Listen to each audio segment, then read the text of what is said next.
Oke, shalom, selamat pagi semuanya. Kita berterima kasih pada Tuhan pagi hari ini.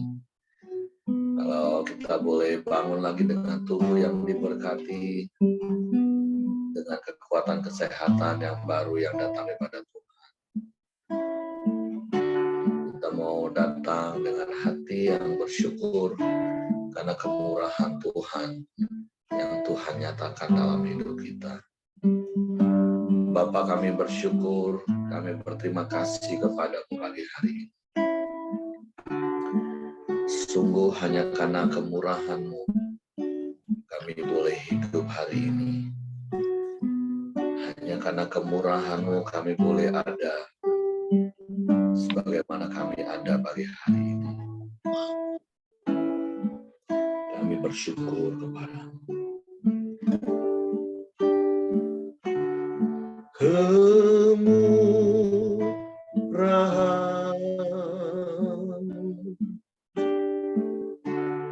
lebih dari hidup. Kemurahan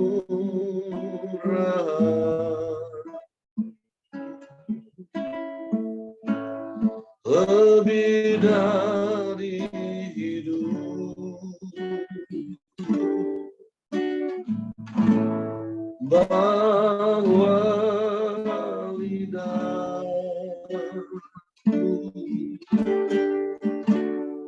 memuji kemurahan-Mu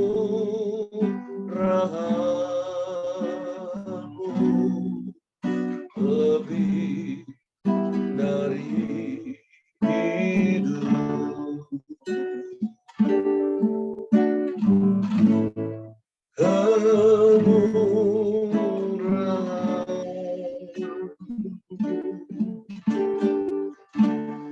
Lebih dari hidup.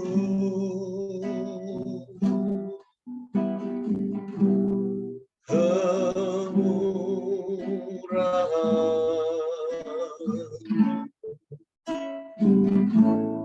lebih dari hidup. Bahwa lidahku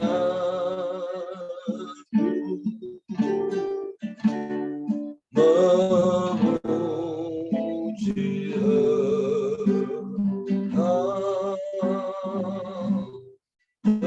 kemurahan-Mu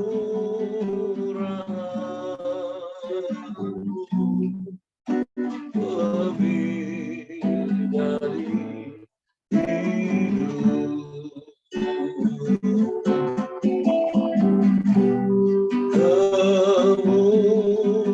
Kemurahan-Mu lebih dari hidup. Kemurahan-Mu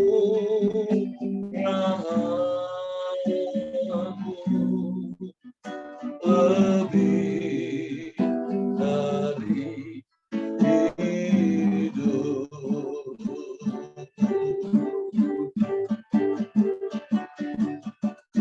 Haleluya.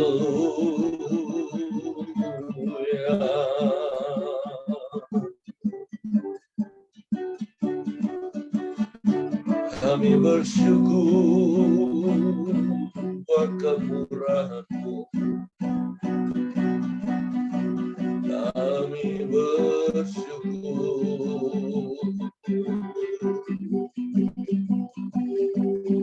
buat kebaikan-Mu.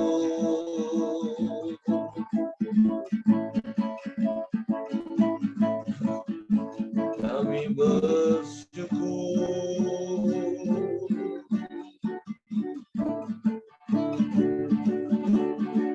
kami sembah.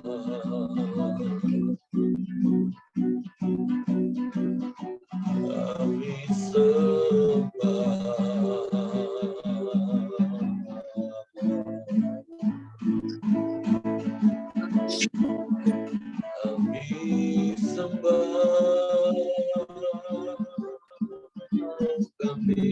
puji Engkau,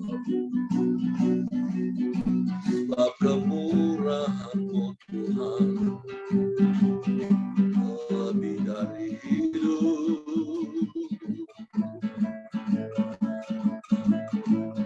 Kami bersyukur.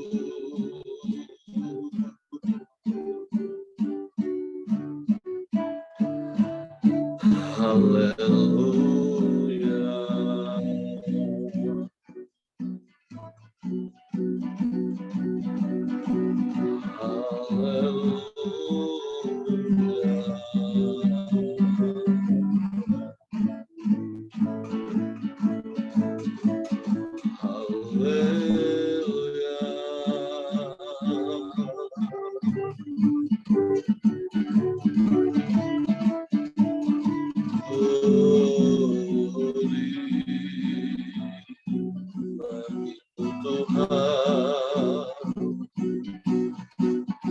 Kami sembah,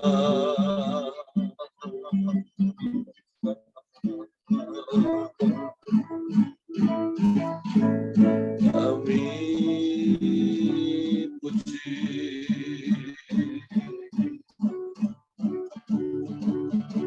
kami bersyukur buat kemurahan-Mu. Sebab kalau kami boleh hidup hari ini, semua karena kemurahan-Mu Tuhan. Semua karena kebaikan-Mu. Sungguh bukan karena kuat gagah kami. Semua karena anugerah-Mu.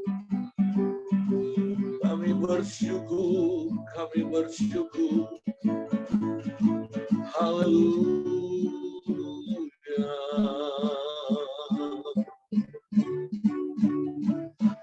Terima kasih, terima kasih. Sebab Engkau Allah yang ajaib, Engkau Allah yang dahsyat, Engkau Allah yang hebat. Engkau sumber kekuatan kami. Daripada mula pertolongan kami Tuhan. Engkau sanggup melakukan segala perkara. Tiada yang mustahil bagimu Tuhan. Terpujilah nama-Mu. Kekuatan di hidupku, ku dapat dalam Yesus. Dia tak pernah tinggalkanku, setia menolongku.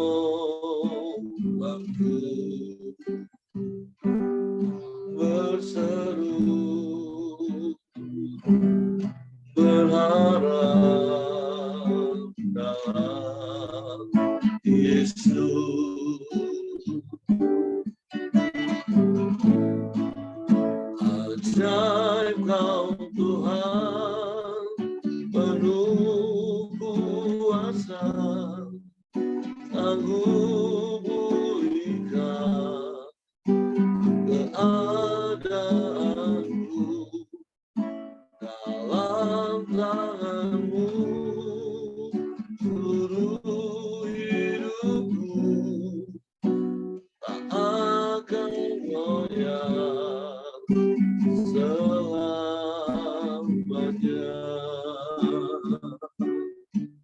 Kami bersyukur buat kekuatan yang Kau beri bagi kami. Kekuatan di hidupku, ku dapat dalam Yesus. Tak pernah tinggalkanku, setia menolongku.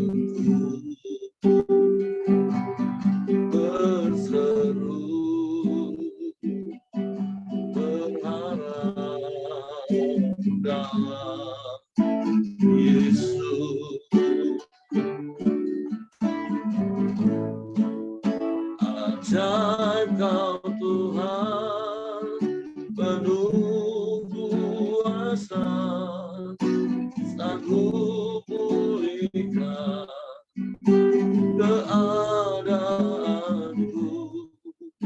Dalam tangan-Mu seluruh hidupku tak akan goyah selamanya, tak akan goyah selamanya, tak akan goyah selamanya.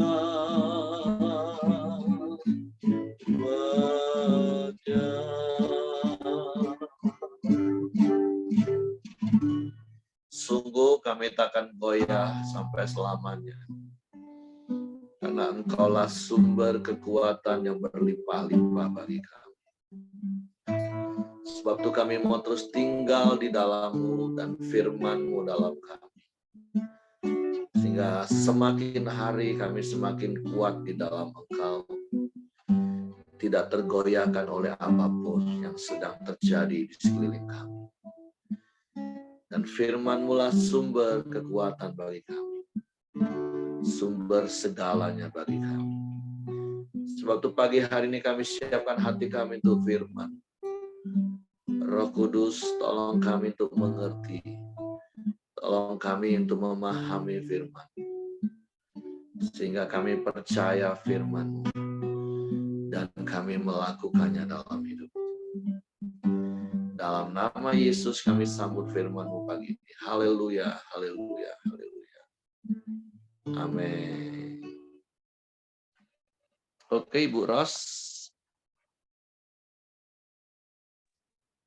Apakah Ibu Ros? Oke, silakan. Ya Pak. Shalom, Ping An. Dengan kita dari Kejadian 18. Saya bacakan. Berikutnya tentang Allah mengulangi menjanjikan seorang anak laki-laki kepada Abraham. Kemudian Tuhan menampakkan diri kepada Abraham dekat pohon tarbantin di Mamre. Sedang ia duduk di pintu kemahnya waktu hari panas terik. Ketika ia mengangkat mukanya, ia melihat 3 orang berdiri di depannya. Sesudah dilihatnya mereka, ia berlari dari pintu kemahnya menyongsong mereka. Lalu sujudlah ia sampai ke tanah. Serta berkata, Tuanku, jika aku telah mendapat kasih Tuanku, janganlah kiranya lampaui hamba-Mu ini. Biarlah dia ambil air sedikit, basuhlah kakimu dan duduklah beristirahat di bawah pohon ini. Biarlah ku ambil sepotong roti supaya tuan-tuan segar kembali. Kemudian bolehlah tuan-tuan meneruskan perjalanannya. Sebab tuan-tuan telah datang ke tempat hamba-Mu ini. Jawab mereka, perbuatlah seperti yang kau katakan itu. Lalu Abraham segera pergi ke kemah mendapatkan Sarah serta berkata, segeralah, ambillah 3 sukat tepung yang terbaik, remaslah itu dan buatlah roti bundar. Lalu berlarilah Abraham kepada lembu sapinya. Ia mengambil seekor anak lembu yang empuk dan baik dagingnya, dan memberikannya kepada seorang bujangnya. Lalu orang ini segera mengolahnya. Kemudian diambilnya dadi dan susu serta anak lembu yang telah diolah itu. Lalu dihidangkannya di depan orang-orang itu, dan ia berdiri di dekat mereka di bawah pohon itu, sedang mereka makan. Lalu kata mereka kepadanya, di manakah Sarah istrimu? Jawabnya, di sana di dalam kemah. Dan firman-Nya, sesungguhnya aku akan kembali tahun depan mendapatkan engkau. Pada waktu itulah Sarah istrimu akan mempunyai seorang anak laki-laki. Dan Sarah mendengarkan pada pintu kemah yang di belakangnya. Adapun Abraham dan Sarah telah tua dan lanjut umurnya, dan Sarah telah mati haid. Jadi tertawalah Sarah dalam hatinya. Katanya, akan berahikah aku setelah aku sudah layu, sedangkan tuanku sudah tua? Lalu berfirmanlah Tuhan kepada Abraham, mengapakah Sarah tertawa dan berkata, Sungguhkah aku akan melahirkan anak sedangkan aku telah tua? Adakah sesuatu apapun yang mustahil untuk Tuhan pada waktu yang telah ditetapkan itu? Tahun depan aku akan kembali mendapatkan engkau. Pada waktu itulah Sarah mempunyai seorang anak laki-laki. Lalu Sarah menyangkal, katanya, aku tidak tertawa sebab ia takut. Tetapi Tuhan berfirman, tidak, memang engkau tertawa. Nah, kalau dari perikop yang ini 1-15, saya melihat budaya budaya zaman itu ya, mereka sangat menghormati dan menghargai tamu. Saya agak-agak bingung juga karena keselamatan dan kehormatan tamu, kenyamanan tamu itu prioritas bagi mereka. Besok kejadian 19 ya, kita akan melihat bahwa Lot sampai demi kenyamanan tamu, Lot sampai rela dua anak perempuannya diberikan kepada orang lain, masyarakat yang saya pikir kok aneh gitu ya. Keselamatan dan kenyamanan tamu tuh di atas segala-galanya bagi mereka. Namun satu yang bisa kita pelajari, mereka walaupun orang yang tidak kenal, Abraham mau repot-repot gitu memasak bagi mereka gitu loh, mengorbankan anak-anak kambing atau domba gitu. Itu yang saya pelajari. Terkadang kita nih mungkin bagi yang kita kenal atau mungkin family, saudara kita, mungkin kita rela ya masak repot-repot kalau mereka mau datang. Tapi itu orang yang tidak kenal tuh nggak habis pikir gitu. Ya satu hal yang saya pelajari dari Abraham nih, mereka ramah gitu. Tapi kita yang bisa kita ambil sesuai dengan budaya kita lah ya. Tidak sampai mengorbankan segala-galanya. Sampai anak pun nggak penting, lebih penting tamu. Itu nggak masuk di akal kita. Dan satu hal itu yang saya pelajari, Abraham ramah terhadap tamu, itu yang bisa kita pelajari ya. Terus yang kedua yang saya pelajari dari ayat ini adalah sekalipun mungkin bagi kita rencana Tuhan itu gagal dibuat kita karena kita terlalu sok tahu, terlalu mau kepo, mau campur tangan dalam rencana Tuhan, tapi itu tidak menggagalkan rencana Tuhan dalam hidup setiap kita. Mungkin juga kita berpikir kita tidak layak atau kita ini tidak berharga, tapi rencana Tuhan dalam hidup kita itu pasti gitu. Asal kita mau datang kepadanya, mau bertobat dari semua perbuatan kita, serahkan hidup ke dalam tangannya. Nah, itu poin yang kedua. Terus yang ketiga bahwa Tuhan itu maha kuasa. Tidak ada yang rencana yang tidak ada hal yang yang Tuhan tidak dapat Tuhan lakukan itu. Tuhan itu berkuasa dan ajaib. Sekalipun Sarah sudah tua, Abraham sudah tua, tapi kalau rencana Tuhan tuh pasti terjadi. Itu yang dari poin 1-15 itu yang saya dapat.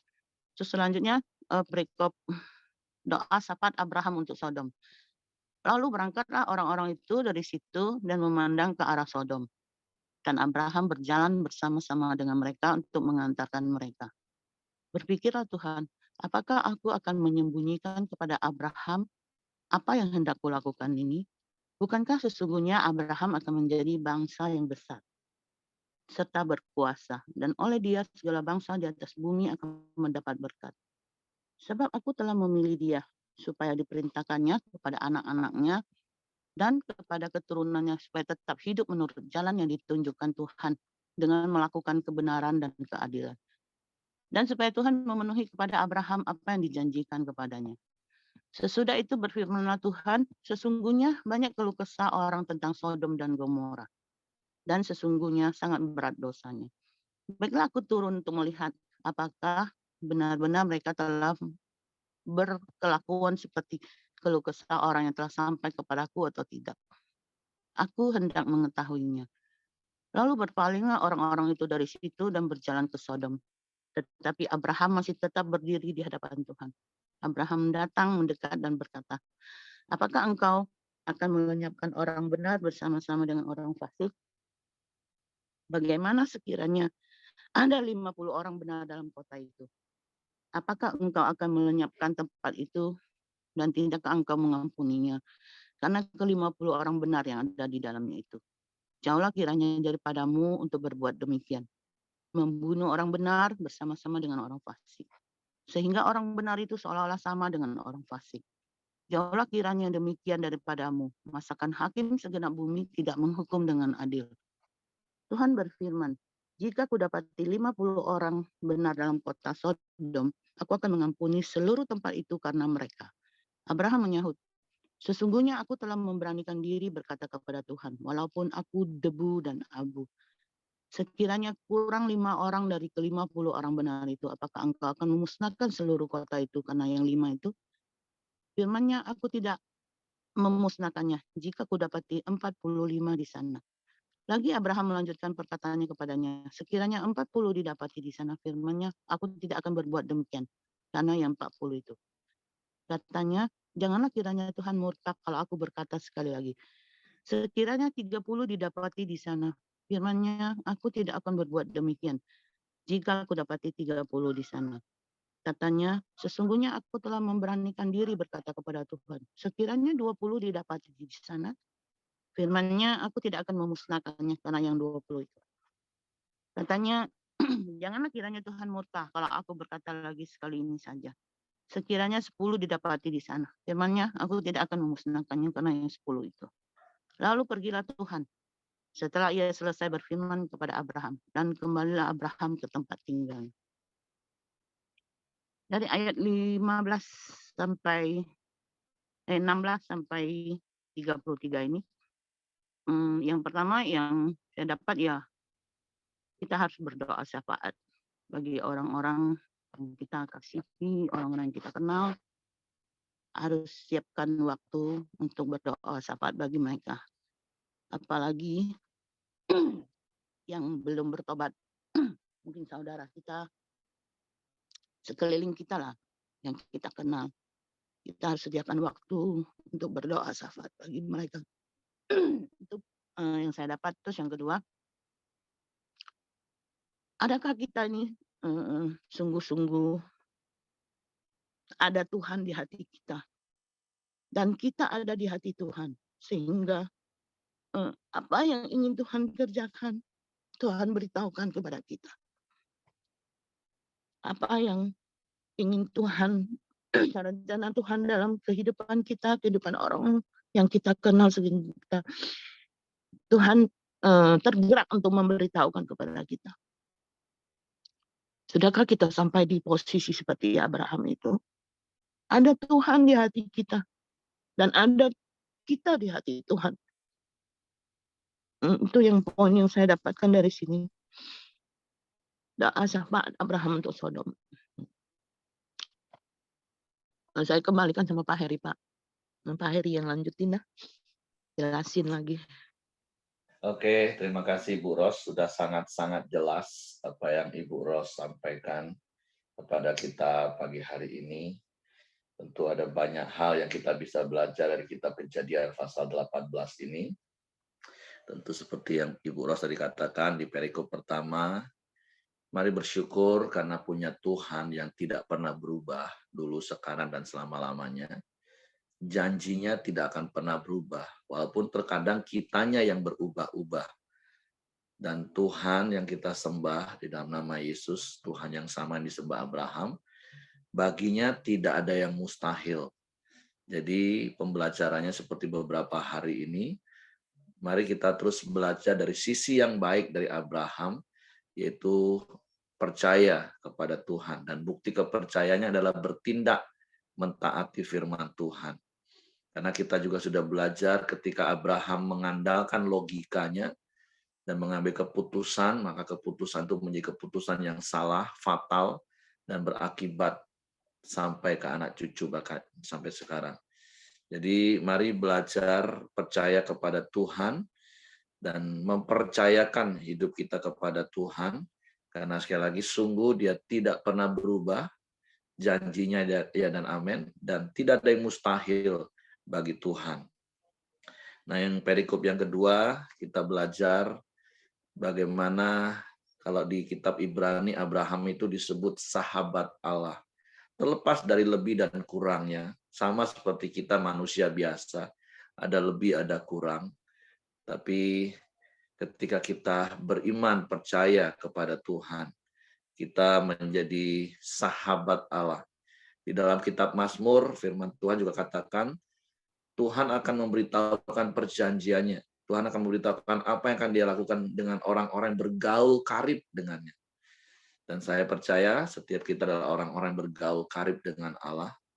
Walaupun semalam di doa Galilea saya juga katakan, tidak jelas ditulis oleh firman Tuhan, Henokh itu bergaul karib dengan Tuhan, terus diangkat.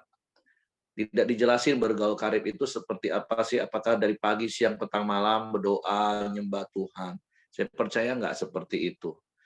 Tapi karena Tuhan itu adalah roh, dan kita menjadi penyembah-penyembah dalam roh dan kebenaran. Artinya hidup kita ini selalu terhubung dengan Tuhan. Tidak harus masuk kamar, kunci pintu, doa, menyembah berjam-jam, baru disebut bergaul karib. Tapi bergaul karib itu seperti bahasa Ibu Ros tadi. Apakah Tuhan ada di hati kita dan kita ada di hati Tuhan? Artinya kita saling memahami satu dengan yang lain. Karena sudah bergaul karib. Kita tahu apa yang menyenangkan hati Tuhan. Kita tahu apa yang mendukakan hati Tuhan. Sehingga kita tahu apa yang harus kita lakukan. Itulah prinsip dari orang yang bergaul karib dengan Tuhan. Dan saya percaya setiap kita adalah orang-orang bergaul karib dengan Tuhan. Memahami isi hati Tuhan. Tahu maunya Tuhan itu apa dalam hidup kita. Dan ketika kita tahu itu nggak menyenangkan hati Tuhan, ya otomatis kita nggak lakukan. Itulah orang yang bergaul karib. Sehingga kita bisa negosiasi dengan Tuhan, bersyafaat, kalau pakai bahasa di kitab Kejadian ini. Untuk orang-orang di sekeliling kita, kita bisa nego, Tuhan jangan sampai orang tuaku meninggal sebelum dia percaya padamu. Kita bisa doa nego seperti itu. Tapi pertanyaannya, apakah kita punya hati seperti itu? Seperti hati Tuhan terhadap jiwa-jiwa. Nah, itu yang perlu kita koreksi, introspeksi dalam hidup kita hari ini. Ya bersyukur kalau seluruh keluarga kita sudah percaya Yesus. Berarti kita melangkah lebih jauh lagi kepada teman, sahabat, dan orang-orang lain. Jadi mari kita terus percaya bahwa Tuhan yang kita sembah itu Tuhan yang tidak pernah berubah, dulu, sekarang, bahkan sampai selama-lamanya. Oke, itu saja, karena waktu kita tinggal 10 menit.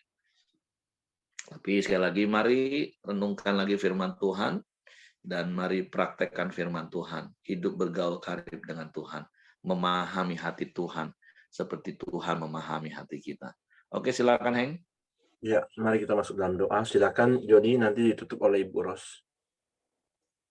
Ya, shalom semuanya. Mari kita masuk dalam doa kita pagi hari ini. Bapa, kami bersyukur buat kebenaran firman-Mu di pagi hari ini, Tuhan. Kalau Tuhan, kami boleh belajar seperti Abraham, Tuhan, selalu boleh menjadi sahabat-Mu, orang yang dekat dengan-Mu ya Bapa. Lewat kebenaran firman-Mu, kami semakin hari semakin bergaul karib dengan Engkau. Persekutuan kami setiap hari dengan Engkau ya Bapa. Terima kasih Tuhan Yesus, Engkau juga berkati Ros yang sudah menyampaikan kebenaran firman-Mu. Ya Tuhan, semakin hari semakin Engkau memakai Bu Ros Tuhan dan melayani Engkau, hidup bergaul karib dengan Engkau Tuhan. Kau berkati Bu Ros dan keluarganya Tuhan, Pak Abi dan anak-anak mereka. Kau pakai hidup mereka terus menjadi berkat Tuhan. Kau juga berkati kami semua pagi hari ini yang sudah mendengar kebenaran firman-Mu, untuk kami terus bergaul karib dan mempraktikkan kebenaran firman-Mu. Terima kasih Tuhan Yesus, kami serahkan dalam tangan-Mu. Tuhan, kami semua, kami juga berdoa untuk Mr. John Tuhan, sedang dirawat Tuhan. Dalam nama Yesus, kuasa-Mu menyembuhkan dan memulihkan keadaannya Tuhan. Terima kasih juga Tuhan Yesus, kami juga terus berdoa buat Ibu Merianti dan Pak Siregar Tuhan. Engkau juga memberkati mereka Tuhan, semakin hari Tuhan Engkau memberikan mereka kekuatan dan kesehatan. Di masa tua mereka boleh menjadi berkat bagi banyak orang Tuhan. Terima kasih juga Tuhan Yesus, kami juga berdoa buat bangsa dan negara kami Indonesia, Tuhan berkati, memberkati para pemimpin bangsa kami Tuhan, mulai presiden, wakil dan menterinya Tuhan, kedua berkati Tuhan, gubernur, bupati dan wali kota dan seluruh jajarannya Tuhan. Ya Tuhan, Engkau memperlengkapi mereka, memberi mereka semua hikmat kepada para pemimpin kami untuk memimpin bangsa kami yang besar ini Tuhan. Kau taruhkan roh takut akan Engkau sehingga mereka memimpin dengan benar dan adil. Tuhan, kami juga bersyukur buat hasil bumi dan hasil alam yang melimpah yang Kau sediakan buat bangsa dan negara kami. Biarlah itu boleh dikelola untuk kesejahteraan rakyat Indonesia. Terima kasih Tuhan Yesus. Kami juga berdoa buat setiap ibadah-ibadah raya kami Tuhan, hari ini maupun besok Tuhan. Berkati para pelayan-Mu, para hamba-Mu yang melayani Engkau. Tuhan, Engkau juga berkati para jemaat-Mu supaya mereka boleh datang bersama-sama bersekutu bersama-sama Tuhan. Terima kasih Tuhan Yesus. Kami serahkan setiap doa kami di pagi hari ini. Mari kita masuk dalam doa kami. Bapa kami yang di surga, dikuduskanlah nama-Mu, datanglah kerajaan-Mu, jadilah kehendak-Mu di bumi seperti di surga. Berikanlah kami pada hari ini makanan kami yang secukupnya, dan ampunilah kami akan kesalahan kami, seperti kami juga mengampuni orang yang bersalah kepada kami. Dan janganlah membawa kami ke dalam pencobaan, tapi lepaskanlah kami daripada yang jahat. Karena Engkaulah yang mempunyai kerajaan dan kuasa dan kemuliaan sampai selama-lamanya. Amin. Dan terima kasih, kami bersyukur Tuhan buat persekutuan kami Tuhan pada pagi hari ini. Bapa, biarlah setiap anggota Koram Deo ini Tuhan, bukan hanya mencari wajah-Mu Tuhan, bukan hanya mau lebih dekat dengan Engkau Tuhan, tapi kami juga mau Tuhan, kami melihat sekeliling kami, melihat jiwa-jiwa yang membutuhkan Engkau. Tuhan taruh dalam hati kami Tuhan, hati yang mengasihi jiwa-jiwa Tuhan, dan berikan kami kepekaan ya Bapa, untuk melakukan setiap kehendak-Mu dalam hidup kami. Kami bisa menjadi saluran berkat, kami bisa menjadi terang dan garam di tengah orang-orang yang membutuhkan Engkau. Terima kasih ya Bapa. Hamba bersyukur Tuhan ada di tengah-tengah sahabat-sahabat kami yang begitu mengasihi Engkau Tuhan dan begitu peduli satu sama lain. Terima kasih Bapa, berkati kami Tuhan dengan kasih-Mu sehingga kami bisa Tuhan lebih lagi Tuhan mengasihi Engkau dan saling mengasihi. Terima kasih Yesus, berkati Tuhan apapun yang kami kerjakan sepanjang hari ini, biarlah itu Tuhan berkenan dan membawa kemuliaan nama-Mu. Terima kasih Bapa, segala puji syukur bagi Engkau. Dalam nama Yesus kami berdoa. Haleluya. Amin. Oke, semangat pagi, selamat beraktivitas, Tuhan memberkati.